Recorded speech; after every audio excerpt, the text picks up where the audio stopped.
The keypad at the gate chirped again, louder this time, a sharp electronic warning that cut through the morning air. One of the delivery vans behind Brenda leaned on the horn, long and impatient. The driver stuck his head out the window. "I have got perishables back here," he shouted. Brenda did not even turn. She kept her phone pressed to her ear, pacing across my driveway like she owned every inch of it. "Yes, officer, unauthorized individual attempting to occupy restricted property," she said, loud enough for everyone to hear. The words hung there. Restricted property. I watched the orange cones blocking my entrance. Plastic. Cheap. Completely meaningless, except for what they were about to do. The bus driver opened his door and looked back at the line of cars stacking behind him. Kids pressed their faces to the glass. The whole street was starting to choke because Brenda decided to play gatekeeper on land she did not control. That was escalation number 1. She had turned my driveway into a bottleneck for an entire neighborhood. The second escalation came fast. One of her board members walked past her, straight onto the gravel shoulder, and hammered a temporary sign into the dirt. Road closed. HOA authority. The metal stake rang with each hit. Sharp. Final. I felt that sound in my teeth. I glanced at the edge of the sign. It was sitting 2 feet inside my survey line. 2 feet too far. The detail was small, but it mattered. It always did. I stepped closer, boots crunching over gravel, and crouched just enough to read the stamp on the back of the sign. Not city issued. Not county approved. Something printed in someone's garage last night. They were not just bluffing. They were fabricating authority in real time. Brenda finished her call and turned back toward me, chin high. "Deputies are on their way," she said. "You can explain why you are trespassing when they arrive." The word trespassing almost made me smile. Behind her, the gate beeped again. Louder now. Continuous. A resident had pulled up from the inside and could not get out. A white sedan idled just beyond the gate arm, the driver tapping the steering wheel, waiting for the system to cycle. It did. Not. The beeping stretched into a constant tone. That caught my attention. The access system was trying to reroute traffic. It was not designed for blockages like this. Another horn sounded. Then another. The line of cars grew. Engines idled. Heat shimmered off hoods. What started as one argument was now affecting every person trying to leave or enter that subdivision. Brenda still did not see it. She thought she was enforcing rules. She was disrupting a system she depended on. I walked back to my truck and opened the passenger door. The folder sat right where I left it. Clean. Organized. Tabs marked in black ink. The driver watched me, unsure if he should keep unloading or just leave. "Give me a minute," I told him. My voice stayed even. That was important. Calm made people nervous when they expected panic. I pulled one document free and closed the door. The metal latch clicked louder than it should have. When I turned back, Brenda was already watching me again, eyes narrowed, like she finally realized something was not lining up the way she expected. The gate behind her let out one long, continuous alarm, and then the arm froze halfway open. The gate arm hung frozen in the air, tilted at an awkward angle, the alarm still ringing in a flat, steady tone. The white sedan inside the subdivision rolled forward an inch, then stopped again, trapped between waiting and nowhere to go. Brenda turned toward the sound, her expression tightening for the first time. "What did you do?" she snapped, like the answer had to be me. I did not respond. I just held the document at my side and watched the line of cars stretch farther down the street. Another delivery truck pulled up behind the first one. Air brakes hissed. Heat built in waves off the asphalt. The smell of exhaust and warm plastic started to mix with the cut grass. This was no longer just her confrontation. This was disruption.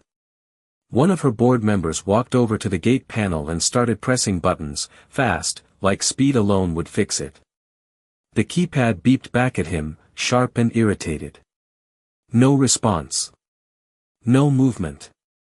The system was not listening anymore. That was not random. That system ran through a shared access control line tied to the road easement. A detail most people never noticed. A detail Brenda clearly never learned. She walked closer to me, lowering her voice just enough to sound controlled. You need to remove those trucks. You are blocking community access. The words almost echoed her earlier claim, but now they sounded thinner. Less certain. I nodded slightly toward the cones she had placed across my driveway. Those are yours, I said. Her jaw tightened. The man at the keypad hit it again, harder this time. The alarm pitch shifted, then steadied back into that same long tone. No fix. Behind the gate, more cars had lined up. Someone opened a door and stepped out, shading their eyes, trying to see what was causing the delay. A dog barked from inside one of the vehicles. The entire system was backing up, one small failure cascading into a larger one. Brenda glanced over her shoulder. For a split second, she hesitated. Then she turned back to me, doubling down. This road is under HOA management, she said, louder again, making sure everyone could hear. There it was. The second mistake, spoken even clearer than the first. Management. Control. Authority over something she did not actually have. I shifted the document in my hand and let the edge catch the sunlight. A simple map. Clean lines. Clear boundaries. The kind of document that does not argue, it just states facts. The truck driver stepped closer to me, lowering his voice. You want me to pull out? He asked. I shook my head once. Not yet. He nodded and stepped back, staying near the ramp. He could feel it too. Something bigger was building. Brenda's phone buzzed again. She glanced at the screen, then looked down the road. The distant hum of approaching engines grew louder. Not one vehicle. 2. Maybe 3. The deputies were close now. The timing lined up perfectly. She lifted her chin, confidence trying to settle back into place. Good, she said, almost to herself. We will let them sort this out. I looked past her at the stalled gate, at the line of cars, at the cones blocking the only path in and out. Then I looked back at her and finally raised the document just enough for her to see the heading. Her eyes flicked to it, then back to me. The alarm at the gate cut out for half a second, then came back even louder. The sound of tires crunching over gravel cut through the alarm as 2 sheriff SUVs rolled into view, lights flashing but no sirens. Every head on the street turned at once. Brenda straightened, shoulders back, like she had been waiting for this exact moment. One of the deputies stepped out first, calm, scanning the scene in one slow sweep. His eyes moved from the blocked driveway to the stacked vehicles, then to the frozen gate arm still screaming in that flat mechanical tone. He took it all in before saying a word. That mattered.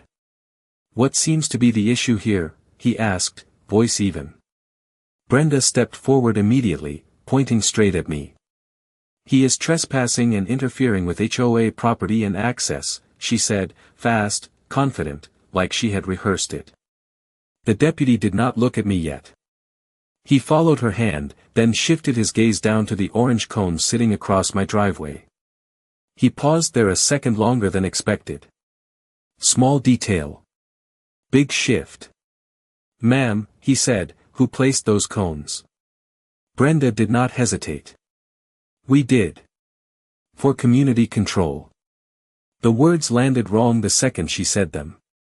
I saw it in the deputy's expression. Not anger. Not confusion. Just a quiet recalculation. He walked a few steps closer, boots pressing into the gravel, and glanced at the temporary sign hammered into the dirt. Road closed. HOA authority.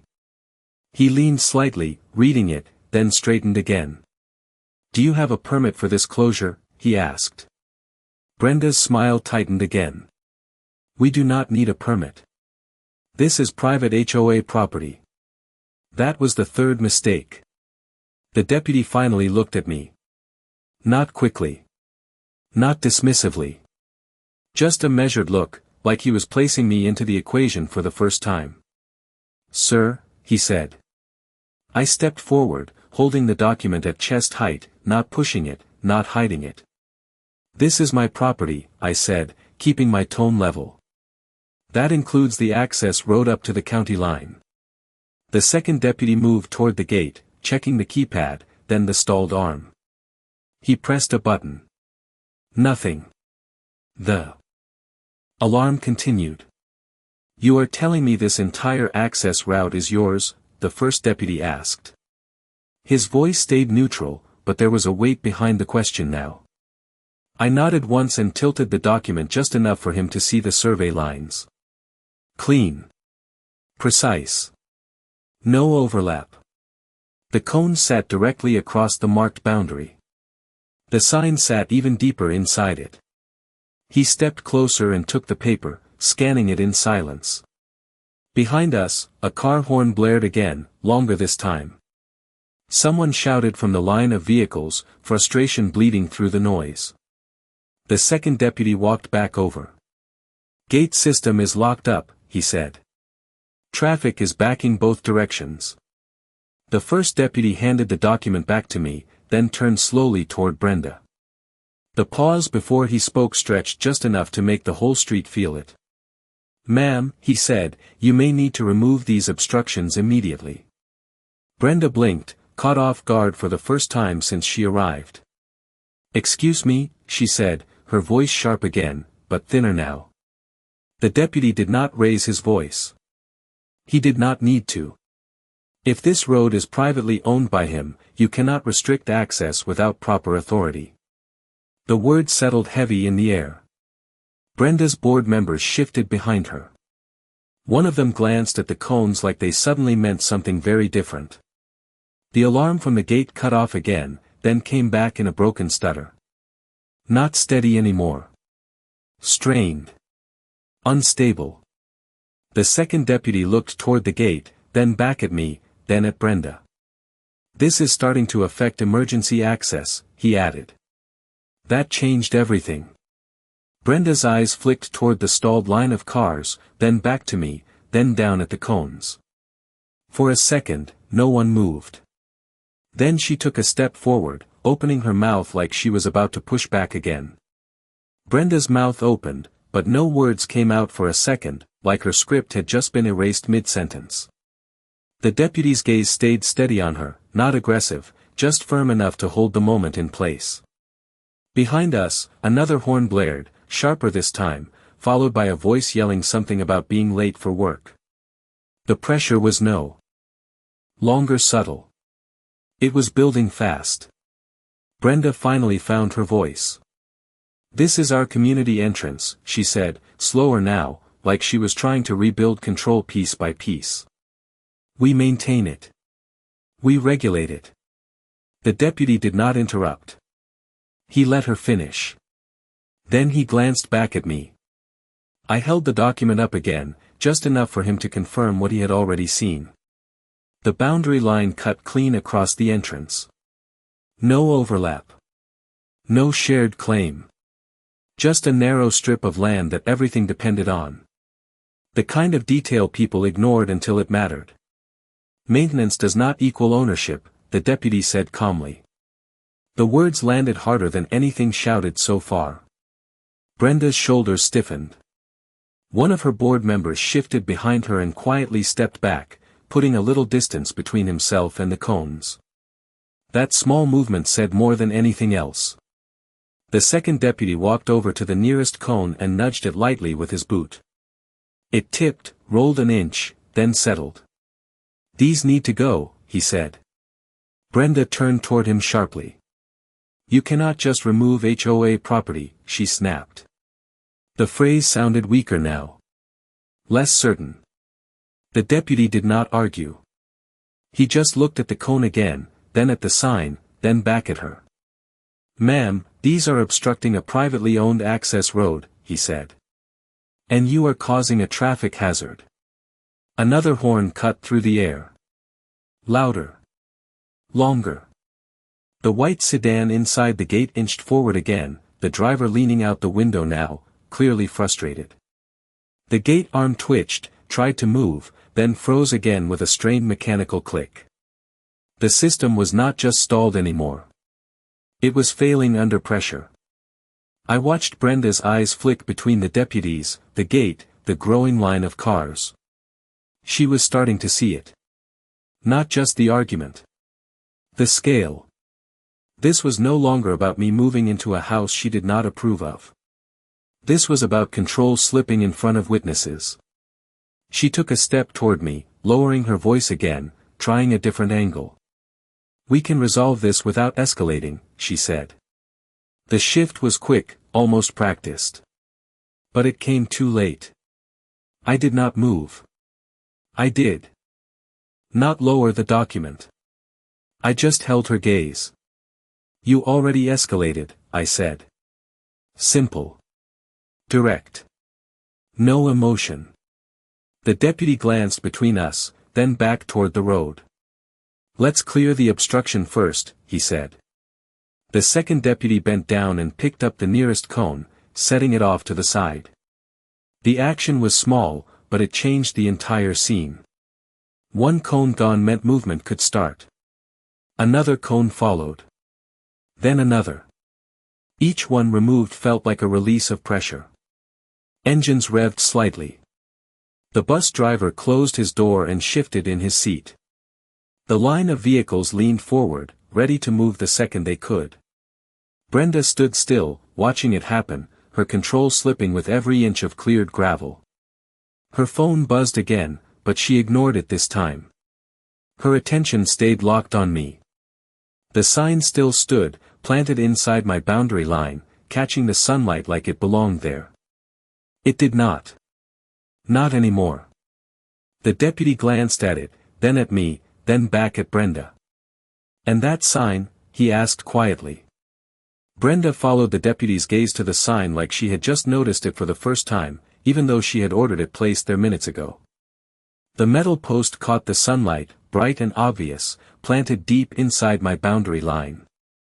She hesitated. That hesitation was new. The deputy did not rush her. He let the silence stretch, let the weight of the situation settle across the street. Behind us, engines started to roll forward as the last cone was cleared. Tires moved slowly over gravel, cautious at first, then more confident. The white sedan inside the gate finally slipped through the half-open arm, the driver shaking his head as he passed. The alarm cut out again, then flickered back in short bursts, like the system was struggling to stabilize. "Ma'am," the deputy said again, softer this time, "that sign cannot stay there." Brenda inhaled, sharp and controlled, like she was bracing herself. "It is part of our community enforcement," she said, but the certainty was gone. It sounded like she was repeating something she had said before, not something she still believed. The second deputy stepped closer to the sign and tapped the metal post lightly with his hand. The hollow sound rang out, quick and clear. "It is placed on private property," he said. "That makes it unauthorized." Another car rolled past us, then another.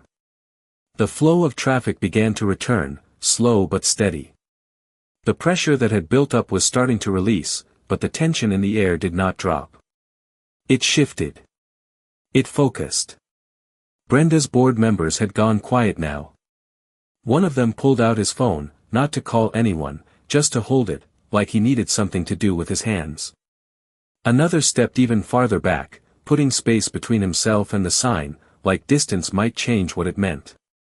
I took one step forward, boots pressing into the gravel, and stopped just short of the post. Close enough to claim it. Not close enough to touch it. "That sign is 2 feet inside my line," I said, keeping my voice even. No emphasis. No push. Just a fact. The deputy nodded once, confirming what he already knew. Brenda's eyes moved from the sign to the document in my hand, then back to the sign again. She was connecting the pieces now. Slowly. Too slowly. Her phone buzzed again. This time she glanced at it. The screen lit her face for a split second. A name flashed there. Probably someone from the board. Maybe someone higher. She declined the call without answering. That told me everything.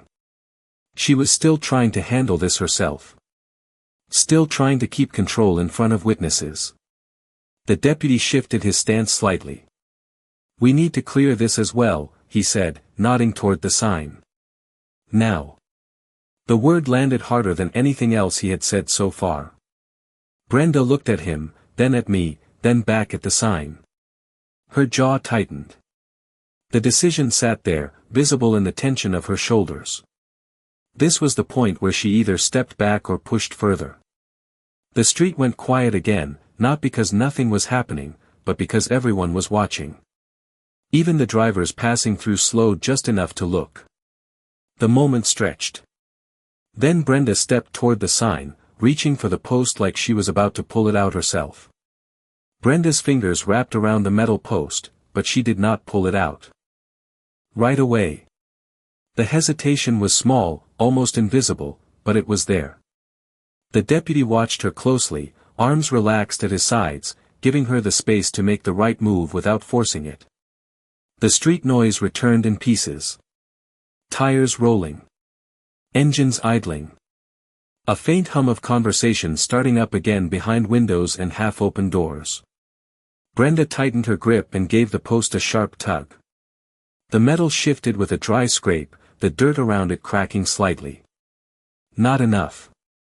She adjusted her stance and pulled again, harder this time. The sign tilted, then came loose with a dull pop, sending a small puff of dust into the air. She stepped back, holding it upright for a second, like she did not know where to put it next. That moment hung there. A symbol in her hands that no longer meant anything. The deputy gave a short nod. "Thank you," he said. Simple. Neutral. Final. Brenda did not respond. She carried the sign to the side of the road and set it down carefully, like placing it too hard might make things worse. The second deputy walked back toward the gate again, checking the control panel as traffic continued to clear. The alarm tone faded into short, uneven beeps, then finally stopped altogether. The gate arm twitched once, then slowly lowered into a proper cycle. The system was recovering. That mattered more than most people would notice. It meant the pressure point was releasing. Cars flowed through now without hesitation. One after another. The street was breathing again. I stayed where I was, documents still in my hand, watching Brenda. Her posture had changed. Not completely. Not enough for anyone to call it surrender. But the sharp edges were gone. Replaced with something tighter. Controlled. Calculating. She turned back toward me, brushing a strand of hair behind her ear, buying herself a second to think. "This is not over," she said, voice low enough that only I and the deputies could hear. It was not a threat shouted for effect. It was a statement. A shift from public control to private strategy. I met her gaze without moving. "It does not need to be," I said. The words landed clean. No push. No invitation. Just a boundary. The first deputy glanced between us again, reading the space, making sure the situation was stabilizing. "Let's keep it that way," he said. His tone carried a quiet weight now, not just instruction, but expectation. Brenda nodded once, quick and sharp, like she had accepted something she did not agree with. One of her board members stepped forward cautiously, gesturing toward the cones now stacked on the side. "Should we move those back?" he asked. Brenda did not look at him. "Leave them," she said. Her focus stayed on me. That choice mattered. She was not ready to fully step back yet. Not completely. The moving truck behind me shifted slightly as the driver repositioned the ramp, waiting for a clear signal to continue. I gave him a small nod. He understood immediately and went back to work, lifting the first box again. The simple act of unloading resumed, like nothing had happened. But everything had changed. Brenda watched it happen, silent now, taking in each movement. Each step. Each detail. She was learning something she had not expected to learn today. The hard way.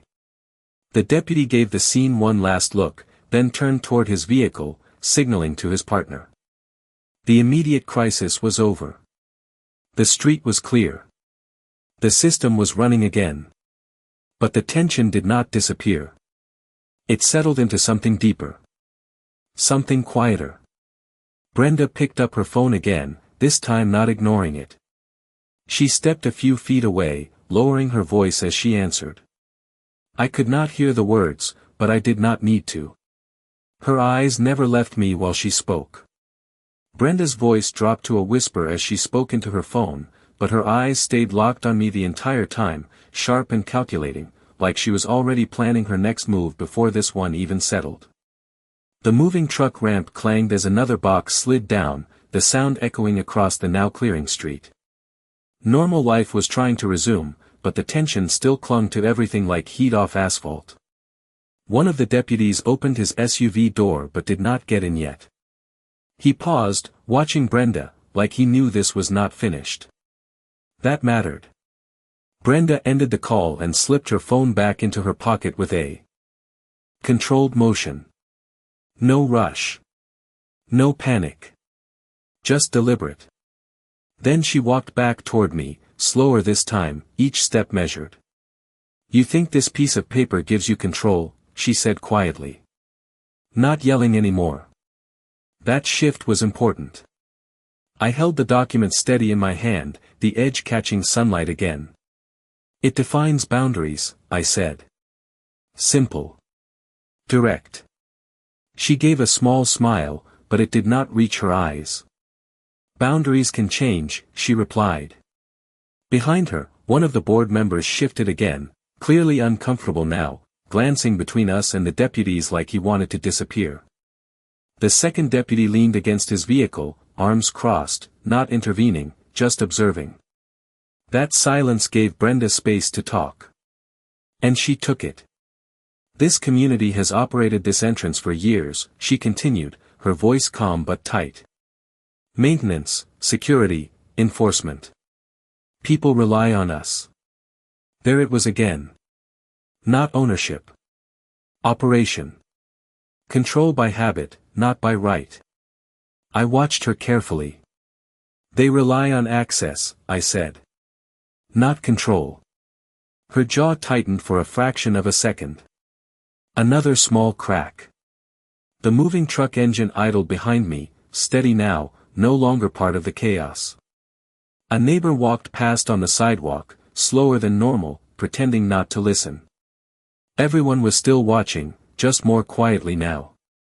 Brenda took one more step closer, lowering her voice even further. You just made yourself a problem, she said. The words were soft, but they carried weight. Not a threat shouted in anger. A calculated warning. I did not step back. No, I said. I made a boundary visible. The difference sat between us. Clear.